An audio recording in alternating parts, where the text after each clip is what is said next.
Shalom, salam dalam damai sejahtera Tuhan Yesus Kristus untuk rekan sekalian.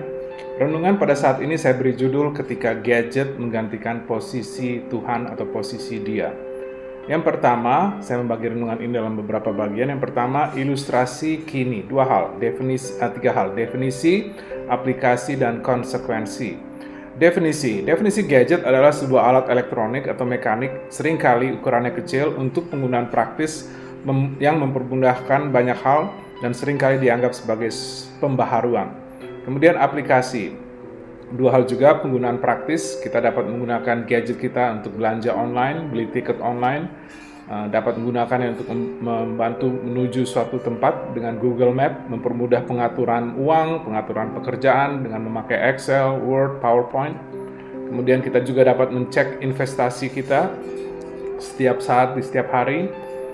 Gadget juga dapat dipakai untuk alat sosial media, Instagram, Facebook, Twitter, Grab, dan juga yang lain-lain. Kesimpulan, dengan ujung jari kita dapat akses ke banyak hal.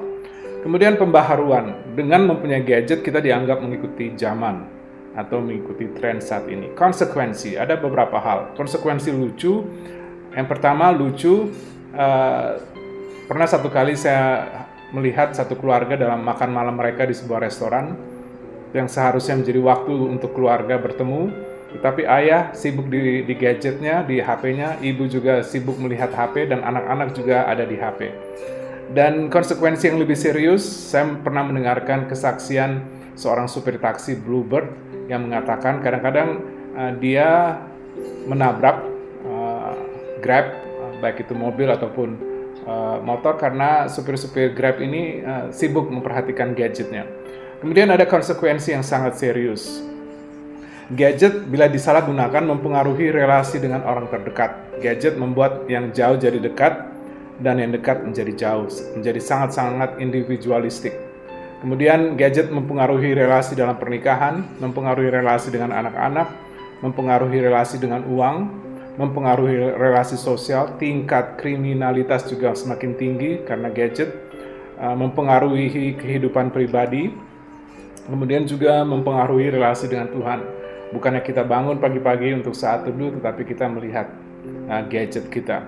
Kemudian yang kedua, invitasi kita. Bagaimana reaksi kita, orang-orang percaya, terhadap situasi ini? Apakah hal-hal ini menjadi tujuan Tuhan menciptakan kita? Prinsip, Tuhan menciptakan kita sesuai dengan gambar dan rupanya. Kita diciptakan untuk berelasi dengan Tuhan dan dengan sesama, bukan dengan mesin atau gadget. Gadget hanya alat yang harus diperalat, bukan gadget yang memperalat kita. Kemudian instruksi kalam, ada beberapa hal. Yang pertama, penata layan yang baik. Kita menjadi manajer yang baik. Matius 25 ayat 14 sampai dengan 15 mengatakan, sebab hal kerajaan sorga sama seperti seorang yang mau bepergian ke luar negeri, yang memanggil hamba-hambanya dan mempercayakan hartanya kepada mereka. Yang seorang diberikannya 5 talenta, yang seorang lagi 2, dan yang seorang lagi lain lagi 1, masing-masing menurut kesanggupannya, lalu ia berangkat.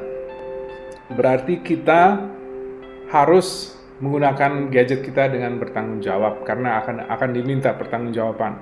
Harus ada batasan dalam penggunaan gadget, harus ada akuntabilitas dalam penggunaan gadget, harus ada tanggung jawab, dan harus ada kesadaran tinggi, kontrol yang tinggi dalam penggunaan gadget. Kemudian yang kedua, pelayan yang baik. 1 Timotius 6 ayat 10 sampai dengan 11, karena akar segala kejahatan ialah cinta uang. Kita dapat menggantikan akar segala kejahatan ialah cinta gadget. Jadi gadgetnya tidak salah atau uangnya salah, tetapi cinta kepada gadget ataupun cinta kepada uang itu menjadi kesalahan, sehingga kita tidak menjadi pelayan yang baik. Kemudian kita harus menjadi penyembah yang baik. Matius 6 ayat 24, tak seorang pun dapat mengabdi kepada dua tuan, karena jika demikian ia akan membenci yang seorang dan mengasihi yang lain. Ia akan setia kepada yang seorang dan tidak mengindahkan yang lain. Kamu tidak dapat mengabdi kepada Allah dan kepada Mammon.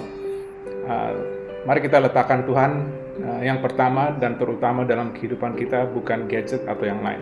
Kemudian yang terakhir, pengikut yang baik. 1 Petrus 3 ayat 15, tetapi kuduskanlah Kristus di dalam hatimu sebagai Tuhan. Berikan Kristus tempat yang pertama dan utama dalam hati dan hidup kita.